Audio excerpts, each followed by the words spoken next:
From Pacifica, this is Democracy Now! There's a small clinic. You can't really call it a clinic. It's an apartment that has been turned into a clinic. I mean, you have plasma bags hanging from coat hangers. There was just a constant stream of civilians. I watched a little baby die today. Absolutely horrific.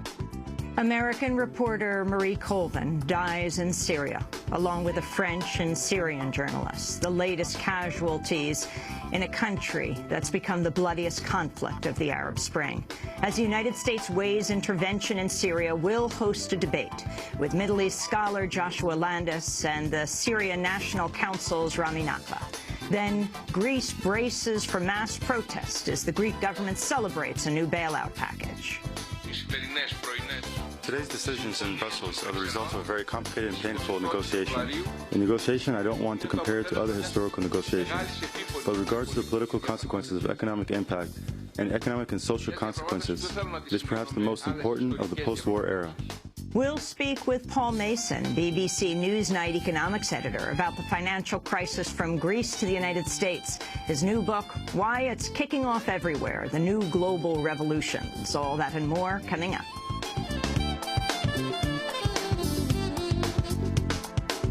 Welcome to Democracy Now!, democracynow.org, The War and Peace Report. I'm Amy Goodman. 3 journalists are among the latest victims of the Syrian government's ongoing assault on the city of Homs. U.S. citizen Marie Colvin of the British Sunday Times and French photographer Remy Ochlek were killed after the building they were in came under heavy shelling. Rami al-Sayed, a Syrian citizen journalist covering the uprising, was also killed in Homs. Overall, an estimated 60 people were killed there on Tuesday amidst fears of a humanitarian crisis for residents. In Washington, State Department spokesperson Victoria Nuland said the U.S. is open to considering arming Syrian rebels to fight the Assad regime. Our focus now is on trying to pressure the regime into a political solution and on aiding the people of Syria, both in presenting a viable political alternative and in a humanitarian way. And I've also said repeatedly, and I say it again today, that we don't think contributing to the further militarization of Syria is a good idea. But you are not wrong that we are reminding that we have not taken anything off the table. We'll have more on Syria after headlines. Outrage is growing in Afghanistan over the burning of copies of the Quran by foreign troops at the Bagram military air base. Earlier today, demonstrators stormed through Kabul, leading to a violent confrontation with Afghan troops. At least 4 people were killed and dozens wounded. The protests came after more than 2,000 Afghans rallied outside Bagram Tuesday. The top NATO general in Afghanistan, General John Allen, apologized for the burning and said a probe is underway. Inside the Afghans for a long time because we believe in them. We believe in their country. We want to have every opportunity to give them a bright future. So these are isolated incidents, and my apology to the Afghans has to be accompanied by my certainty to them, my assurance to them that these kinds of incidents, when they do occur, we will move quickly to correct them. We will move quickly to hold people accountable. President Obama is preparing to unveil a proposal to overhaul the nation's corporate tax code. Obama will propose lowering corporate taxes to 28%, down from 35%. But the White House says the plan will offset the loss in revenue by eliminating a number of reductions in loopholes worth tens of billions of dollars each year. The plan also calls for a new minimum tax on profits earned abroad. The Supreme Court has agreed to hear what could mark a major challenge to affirmative action.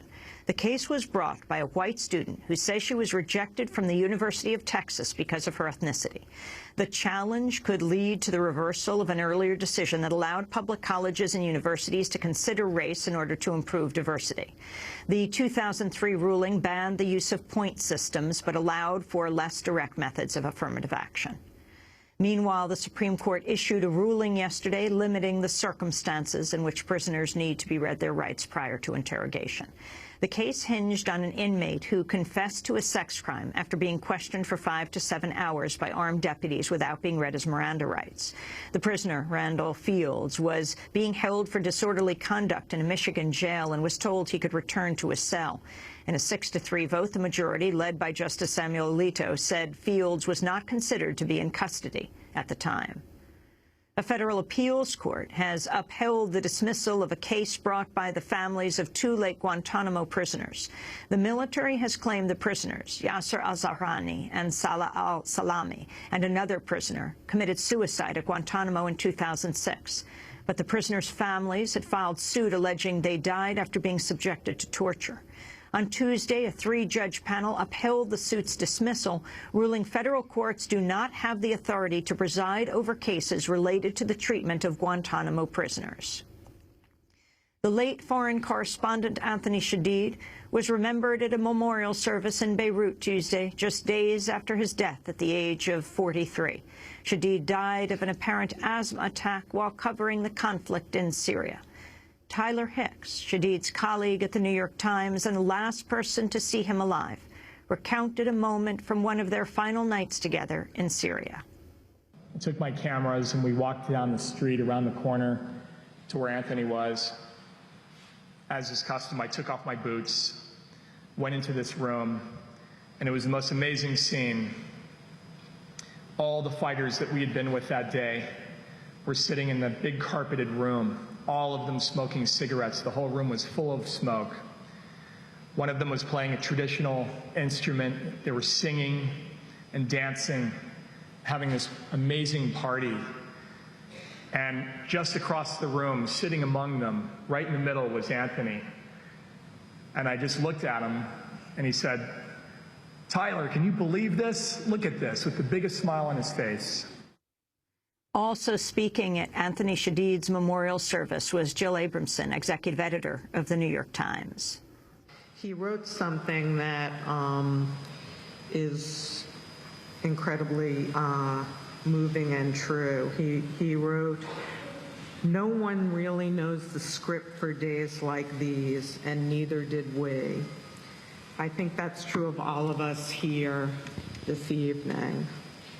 Yesterday, his mother, Rhonda, said that Anthony had given her her happiest and proudest moments in life, and also the saddest one. Buddy talked about Anthony's restless spirit and how he loved to run, and that it was impossible to imagine that he was gone. A New York judge has ruled towns have a right to ban the controversial gas drilling process known as fracking. On Tuesday, New York State Supreme Court Justice Philip Rumsey upheld a ban by the Ithaca suburb of Dryden, saying the town's government could prohibit fracking as part of its authority to regulate local land use. The decision could prove key to municipalities seeking to prevent fracking as the industry eyes natural gas reserves in the Marcellus Shale, a massive rock formation that stretches through parts of New York and other states. And President Obama hosted some of the world's most well-known musicians last night for an event honoring the blues at the White House. The concert was held as part of a series of events marking Black History Month. Obama called the performance a perk of the job as president. Some nights when you want to go out and just take a walk, clear your head, or jump into a car just to take a drive, you can't do it. Secret Service won't let you, and that's frustrating. But then there are other nights where B.B. King and Mick Jagger come over to your house to play for a concert.